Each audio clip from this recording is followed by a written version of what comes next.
Hello and welcome to FitPros Live. You are in store for an educational and engaging session. Your instructor is live and able to answer questions that you drop in the chat. And we encourage you to respectfully interact with one another. Check your company's wellbeing portal for more live sessions this week. We are a community of wellness warriors. Now let's slay the day. Cookies, things like that might seem cheaper up front.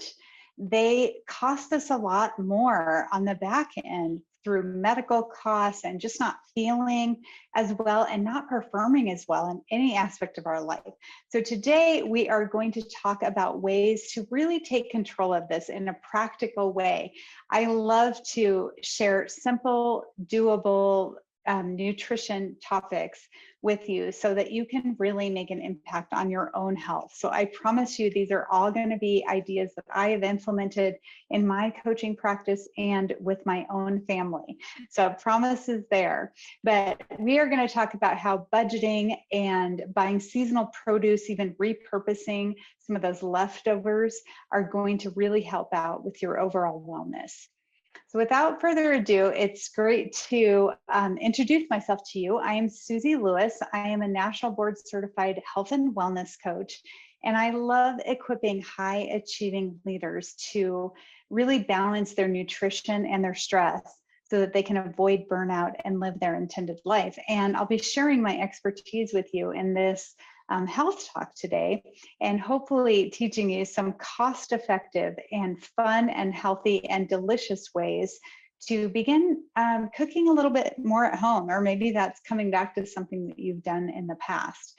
So I want to just leave you with this, that self-care is not selfish. It's not a hassle to take care of yourself. It actually makes you more effective in everything you do. And so living on a budget is the same thing. It doesn't mean that we have to skip all of the fun stuff. We can actually fit them in, but fit them in with a way that actually makes sense for our own lives. And so let's use this time as an opportunity to maybe brainstorm some ways that you can take some of these ideas that I'm going to give you. I have a lot of photos and sharing a lot of fun recipes that have worked for me and my clients and that I just love to share with you. So we're mainly going to be covering the basics of like shopping and planning and cooking, and some of the ways that you can make this just more streamlined for yourself so that you will be planning meals before you know it. So, you know, one of the things that I love Michael Pollan's book, oh gosh, I'm blanking on the In Defense of Food. I'm sorry, but that is really great. And one of his quotes, this quote is from that: "Eat food, not too much, mostly plants." And then you see this beautiful picture of all of those plants on there. I like to just highlight this as we're getting going, just to kind of set the stage, and we'll talk more in depth about this as well. But we really want to include plants as much as possible in our diet. There's actually over 10,000 phytonutrients known in plants, and science only discovers what's easy to discover. So there's probably, who knows how many, but thousands and thousands and thousands of nutrients, which are vitamins and minerals and enzymes and all of those great things. And the different colors and the different tastes and flavors and types of fruits and vegetables really each are significant in showing us different nutrients. So the real trick here that we're finding is just we want to get diversity. And some ways that we can kind of think of that, I like this rule of thumb: go green. So we want to eat a variety of greens. They all have a little bit of a different nutrition profile. So don't eat just one lettuce in your salad. Try and mix it up, or even grow your own. Then we want to go blue. And with that one, that's going to be mainly our berries and our grapes. Also cherries are mixed in there, and beets as well. So we want to go blue. We want to go nuts. We want to eat a handful, which is what a serving size is, the palm of your hand, of raw seasoned nuts a day. That's a great amount. It really helps you to keep your appetite under control, get some great fiber that's really good for your microbiome, and also to get some healthy fats in there. And then we want to go to the C. So the C is where we get the vast majority of our omega-3 fatty acids. And omega-3 is an essential fatty acid. All the omegas are essential, which means our body has to have them, but our body doesn't make it. So we have to get it from our food. And some great sources of that are sea vegetables, algae, and salmon is a great source as well. So going to the sea. So that's just a little reminder there. And I'm curious, what do you think of when I say superfood? Do you think, oh, yuck, kale, green drinks? I promise you there's a lot of variety, and I want to just kind of touch on some of those. But basically, superfoods are some staples that we want to include in our meal prep. They are foods that are going to check more of the boxes. They're more nutritiously dense. And the trick is to buy them either in a frozen form or to get them when we can buy them locally. So we'll be talking about some of those, and I promise there's a lot of variety in there as well. And this is just a fun picture that shows some of the benefits of different foods. So in here you can see kale and all of those wonderful benefits. There's calcium in kale. There's all of the other nutrients, the cofactors that go along with calcium that actually get it into our bones and help us to have strong bones. Pineapples are amazing for the enzymes that are in pineapples, the bromelain that helps our gut, and onions, we've got flavonoids and all sorts of other just beneficial ingredients, if you will, that are in whole foods. So have you ever found yourself just confused over different eating plans that you hear about? Maybe you want to be a meal prepper, but you're kind of just getting confused or maybe overwhelmed. I want to assure you that the best diet is a whole food diet. So in that, it kind of going back to the previous slide, where we want to get things that are not packaged as much as possible. Also, I'm going to go ahead and put a link in the chat for food assistance programs, because in this day and age, gosh, the price of groceries are just going up so much. And with all the economic concerns that we have, their food assistance programs are very helpful. And so this link will bring you to a website that's countrywide. There's probably worldwide resource links on there as well. But we really are going to cover some of the basics like food safety, shopping and preparing different types of food and things like that. So let's keep getting into it here. And then I like to show you the concept of traffic light eating. So I talk about eating whole foods and preparing your food with whole foods. And while that's the ideal, we want to use mainly whole foods, we are going to find ourselves buying some packaged food. So this is kind of a good rule of thumb when you're grocery shopping, of some things to consider. And just remember that every time you eat, it's an opportunity for you to care for your body and build yourself up. What we eat can also, unfortunately, degrade our health and even affect our stress levels and our outlook on life. So this is just a really fun to think about foods. Now you've got your green light. It's like a traffic light. You have your green.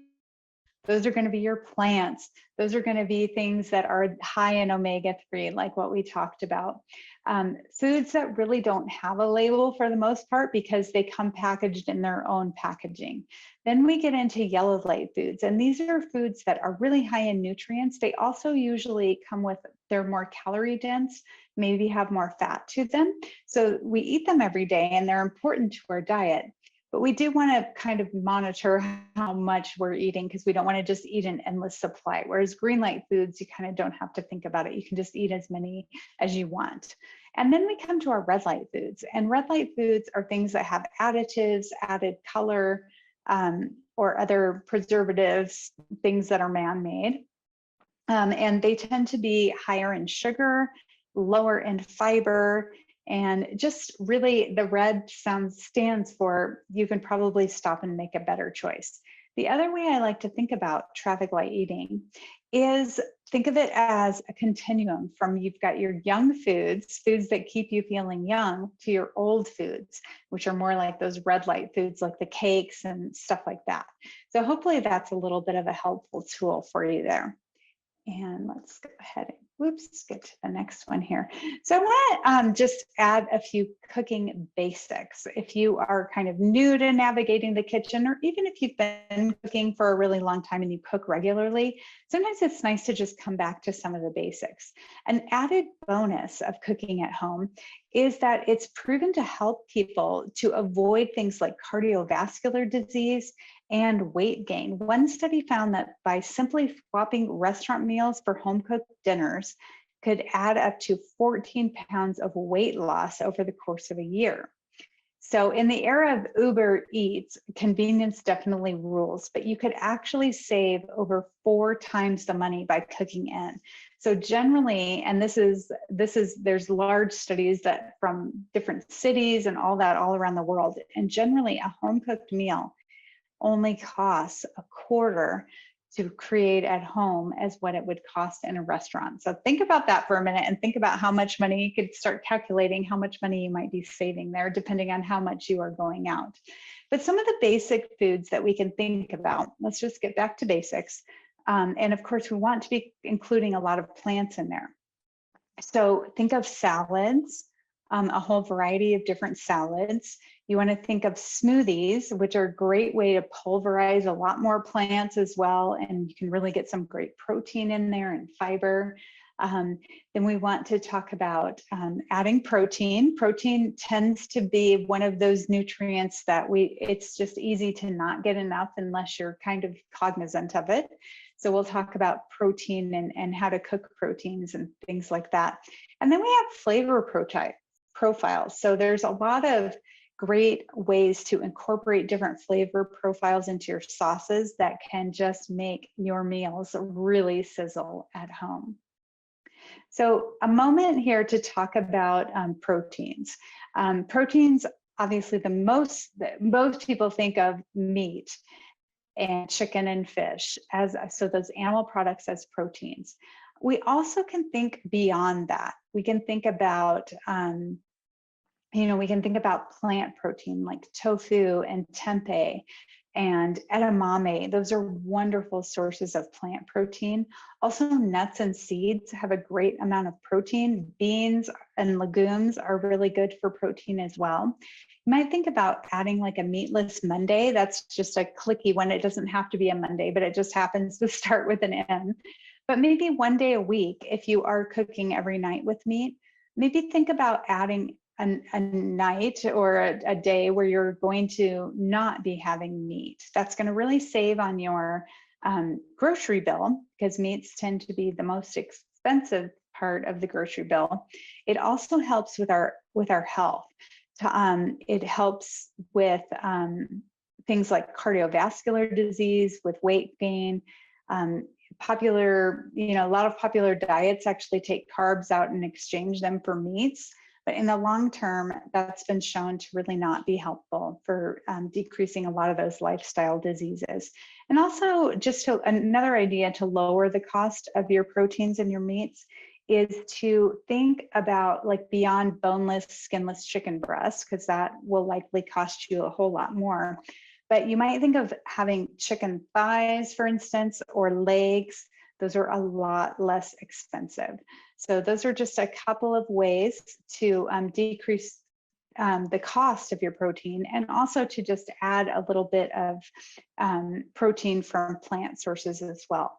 So a very easy way to cook all these proteins, whether they're animal proteins or like a tofu tempeh, is to marinate in a little bit of a sauce. So a good simple sauce can be like a teriyaki sauce, which is just soy sauce or coconut aminos with a little bit of sugar added to it. If you don't want to use sugar, you could use a little stevia or something else, but you can actually marinate in that. I like to put a little bit of lime juice with it too. Salt and acid are great ways to just add a great flavor punch. So, and then from there, if we want to just put a little bit of oil in your pan, heat it up to medium high, and sear your meat, and you can also do this with tofu and tempeh, and it works wonderfully. You just sear the meat until it cooks up about halfway up. You can see the color change if you're doing fish or chicken. And then you flip it over and cook it the rest of the way. That's going to give your meat a little bit of kind of a crusty, really tasty edge on it. So I feel like that's just a great way to do a quick meal where you can get that kind of restaurant feel to it. And then also slow cookers or even Instapot cookers are also great ways to cook meats. Those come with great instructions. You can Google it online, whatever version that you have, whether it's a crock pot or a hot Instapot, anything like that. They're all a little bit different. So I do recommend kind of looking at the instruction manual, or you can just go online and look at that. But that can be a really great way to put something, if you're using a slow cooker, put it on in the morning and it'll be ready for you at night. So those are some fun ways to cook your proteins a little bit differently. And then we want to think about our breakfast. So think about beginning your day every day with just some really smart fuel.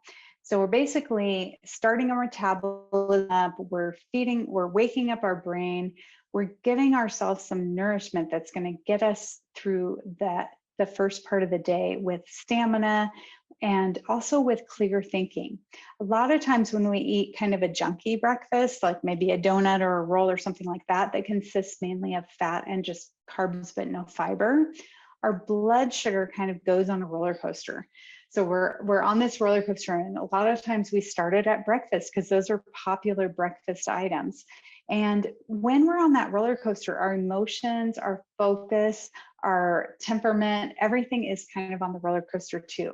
So one of the keys is to keeping our blood sugar nice and steady. This is the zone of willpower. So we want to stay in that zone of willpower. And making sure that you're including a little bit of protein in your breakfast, as well as some fiber. Those are going to be, and some healthy fat. Those, I like to call that PFF. So protein, fat, and fiber breakfast. Eggs tend to be a really easy one.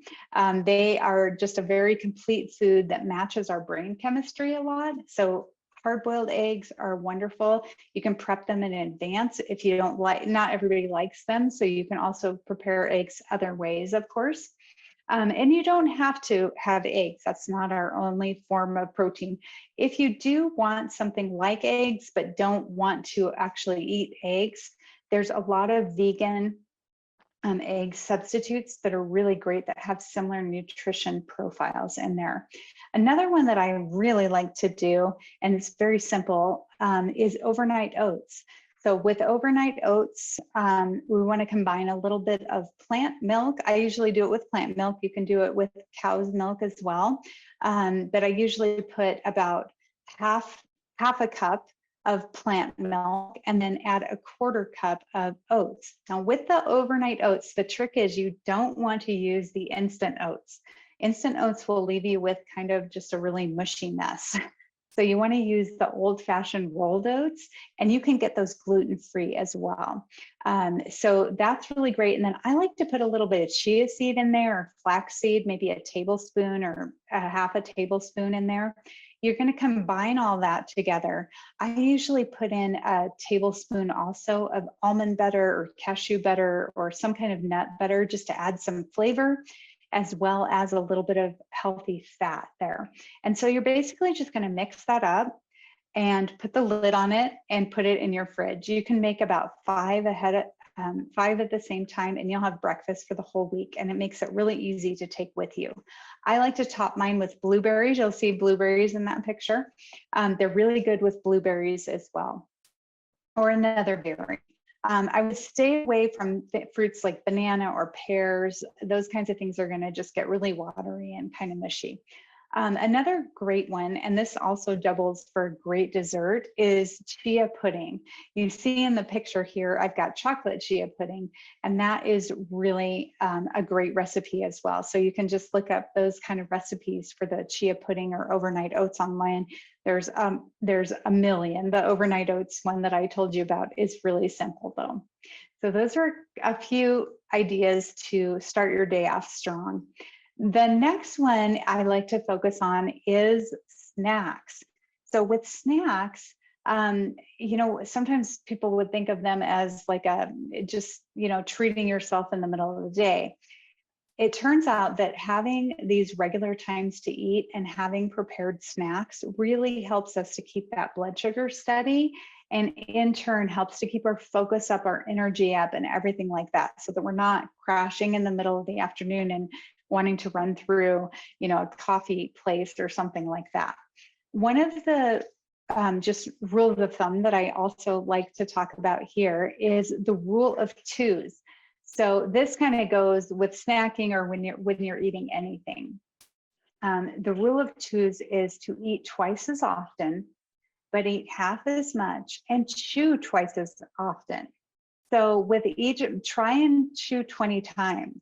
Once you get to that, maybe up it to 30 times. Or if it's something that is more like a meat texture, maybe a steak, something like that, try to chew it 40 times. What happens then is you're going to slow down that process of just kind of gobbling food. And you're also, a lot of that digestion actually starts to happen in the mouth before we even swallow our food. So kind of a fun thing there. These are some lovely pictures of things that you can pack so that you can have healthy snacks. I like to pack my snacks a couple times a week because we're doing fresh fruits and vegetables. I usually prep my fruits in the morning for that day, but veggies will last for a few days for you. So you can actually just chop them up, put them in little containers, and you're good to go. That's a homemade hummus. If you haven't made homemade hummus before, we have a really fun demo making hummus. There's also a lot of great recipes online that you can find there. And then you also see in this picture a smoothie. So we talked about smoothies a little bit. Smoothies are a great way to just pulverize a lot of different fruits and vegetables together. I usually use a vegan protein powder as well. The one that I like to use is Juice Plus Complete. And you can get all of that information on my website as well at shinehealthcollective.com. I've also got some protein power balls in the back there, and it's kind of, think of the overnight oats a little bit with some added, maybe not as much liquid, but some other ingredients. So that's a great thing that you can freeze ahead of time and have later on. So there's no better way to just make sure that you're getting a variety of vegetables than having salads in a jar. Salads in a jar are a great way to utilize just a whole diverse range of fruits and vegetables. The trick is with these is you want to put the salad dressing on the bottom, and then you just kind of layer things. So you layer in your harder vegetables like maybe radish, celery, carrots, that type of thing, tomatoes. And then we're going to put those softer ingredients, maybe corn or apples, things that you don't want soaking up all that dressing as much. And then we're going to really load it with greens. So we mentioned earlier the Go Green. So it really is important to eat a variety of greens. They all have different nutrient profiles in there. And it's really great to experience the benefit of all of those greens. So sometimes iceberg lettuce, for instance, gets a little bit of a bad rap, and it actually has some great components to it. It's very high in potassium and water. And then sometimes we put kale on the, we put it on the spotlight and as though it's the most important one, but actually getting a variety, they all work together in synergy. So that is kind of a fun rule of thumb there. And then it's also nice to top it with some seeds or nuts, and that gives you that little bit of crunch. These will save. I've had people save them for over a week. I actually don't recommend saving them for more than 5 to 7 days. I just think that at that point, I usually don't like to save food longer than that unless I'm freezing it. Go for the locally grown greens, especially this time of year. And if you have a farmer's market nearby, stop at it. Even the local grocery stores are always going to be, you're always able to find those things that are in season, and that really helps with the grocery bill for for sure, and they're actually more nutritiously dense. So let's go ahead and plan now. I'm going to just skip ahead here real quick to a meal schedule. You can also just get a blank piece of paper and make one of these yourself. You don't have to use this one, but this is a nice meal schedule. And notice I've got the snacks built in there as well. So let you get a screenshot of this real quick, and then we'll go back a slide. But I'm curious, think about, let's reflect a little bit here. What are some recipes that you might have that you would like to try? And I'm going to show you a whole bunch more as well. Maybe if there's something that you've been wanting to make. And also, is there an area of spending that you could actually reduce spending in if you kind of planned ahead? I'd like to know too, is there a time of day where you're getting like a 3 o'clock slump, or maybe it's a mid-morning and you're just really hungry? Think about your day consistently, and is there a time of day where you might be able to really implement one of those snacks? And then lastly, what accountability tool might be really useful for you? A lot of times an accountability tool can be the difference from having a great idea to actually implementing it. And here's that meal schedule again, if you want to take a picture of that. So now that we've talked a little bit about some of the basics of meal prepping, what do you think about when I talk about meal prepping? Does it sound intimidating to you? Does it sound expensive? Maybe it sounds a little bit just going over the top a little bit too much. So let's talk about some actual recipes that you can use to meal prep with and how to make this work for you. And remember this quote by Audrey Hepburn: "Nothing is impossible. Even the word itself is I'm possible." I love that quote. One thing I do like to mention when we talk about the cost of buying a lot of, going to the grocery store and that, is that I get the question a lot, is it okay to eat canned or frozen? Is that as good as fresh? And a couple of thoughts around that, just because we've had that question a lot. Frozen can actually even be healthier for you than fresh in some instances. When they freeze the fruits and vegetables, they're actually picked at the peak of ripeness, which is important because fruits and vegetables get most of their nutrition the last days ripening on the vine. So we can get it when we get it fresh like that, when it's really ripe, we're going to be packed with the most nutrition. And then they're flash frozen. So those nutrients are pretty good. It's probably the second best to growing your own produce or buying it locally grown. It does tend to save you a lot of money, and it allows you to buy in bulk, especially if something is on sale. You can buy a few extras and put them in the freezer. So I just kind of like to mention that because it is a quite common question. So how do we repurpose leftovers? Are you somebody that really likes leftovers? For me personally, I get excited over leftovers because I know that it's going to make tomorrow a little bit easier. But I do think that every time you prepare food, whether it's a snack or a full meal, if you can think of saving at least one serving aside, maybe it's even just to have lunch the next day, but it really is like it's a savings account for your health. So it's kind of like paying yourself. So maybe that's just a different frame of mind for you, but it does help to take away the temptation also of the snacking and getting the processed things when we have food ready to go. Another thing that you can think of with leftovers is and that's more in the next slides. Let me go over to that. And then I wanted to talk about the beans and rice.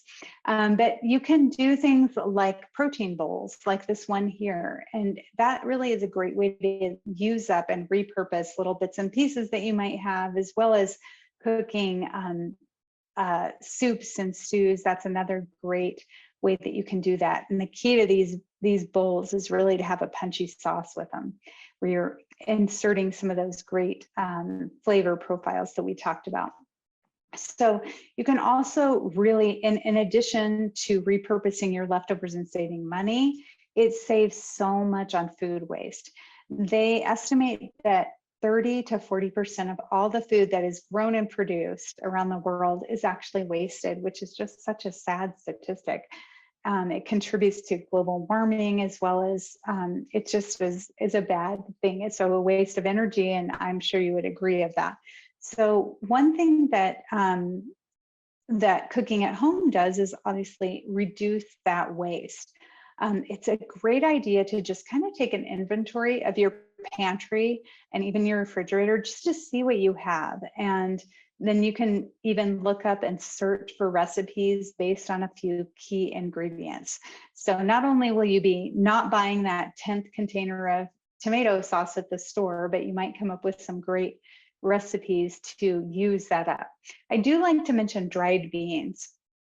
Sometimes people are very intimidated about dried beans, and I myself am Cuban, and so I really love dried beans. I really love black beans and rice. It's something that I grew up with, but I do remember my grandmother always said that they lied on the back of the bag, because you have to cook them way longer generally than what it says on the bag. A trick to making it go a little bit faster is to soak your beans overnight. That will help. A trick to cutting back on the gas feeling, that bloat feeling in the gas, is to add a little bit of baking soda when you're soaking them, and then you drain that water off. So drain the soak water, drain the baking soda off, and then that really helps to make them less uncomfortable on your tummy there. And we looked at this protein bowl. I just love this picture. You can make these so fun, and you can include everybody to make their own if you're cooking for a family. I like to set the different bowls of ingredients out so that everybody can make their own. It's just kind of fun. You could even put a variety of different sauces, and then everyone can make their own there as well. So some foods just work really well for freezing. And some of these are like lasagnas or chilies, stews, soups. Those are really great ones. You can also keep your bread in the freezer and only, use a third of a loaf, or, put it into thirds maybe, or halves, so that you're not having to throw out half the loaf every week. That's kind of a good way, especially in the hot summer, to avoid mold.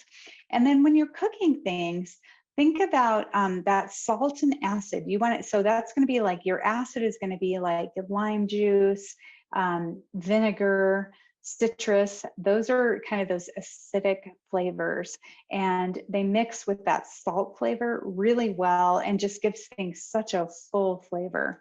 I feel like it just kind of gives it that restaurant flavor. And if you finish your dishes with that salt and acid, it really does. You have to use less salt with it that way, and it's really great right before serving a dish. So we've got some nice pictures here, just kind of motivating you to get some different ideas. And then I think any time is taco time, personally. I mean, tacos are not only for Tuesday. So in this picture on the right-hand side is lettuce wraps. So these are kind of more of like an Asian flair to it. I've got like a sauce made with coconut aminos and some spicy chili sauce and some other ingredients in there. So that's really a great one. And then on the left here, this is a vegetarian taco made with, I took corn tortillas and put a little bit of white cheese in the middle. So I have 2 corn tortillas there, kind of warmed them up on the skillet, and then topped it with sweet potatoes and beans and a little avocado. So very inexpensive meals here, and also packed with nutrition. So really quick, this is, again, getting back to when we're shopping. Here is a list of ingredients that we want to look for in our food. These are going to be the beneficial ingredients. We really want to look for the good words like whole grain, words that you can pronounce. We want things that are high in fiber and protein, and lower in the sugar. And then we really want to avoid some foods or some chemicals more. Like, we want to avoid things that are high fructose corn syrup, for instance. That is something it's just corn corn syrup that's been modified so that our body doesn't really recognize it. And also trans fats or hydrogenated oil. If you see those, make another choice. That falls under that red light category there. So just kind of a moment to touch base on some of those there. And then I like to just mention personal farming as well. So having your own garden is a great way to reduce the cost of your food budget.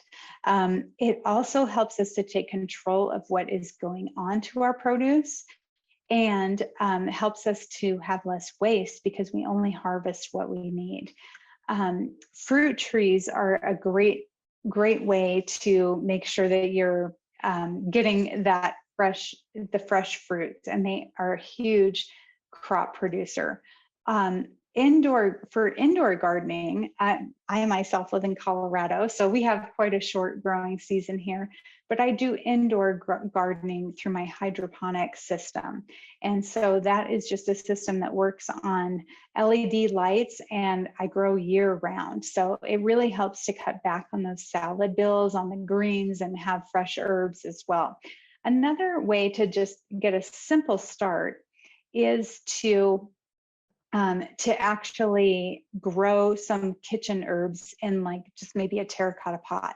You can put a couple of them together, cilantro, maybe oregano, just whatever ones are your favorites. And not only is it really beautiful, but it's nice to just have some clippings of those fresh herbs in your cooking, and certainly beats paying the grocery store prices for all of those ingredients that come together. So I like to kind of mention personal farming.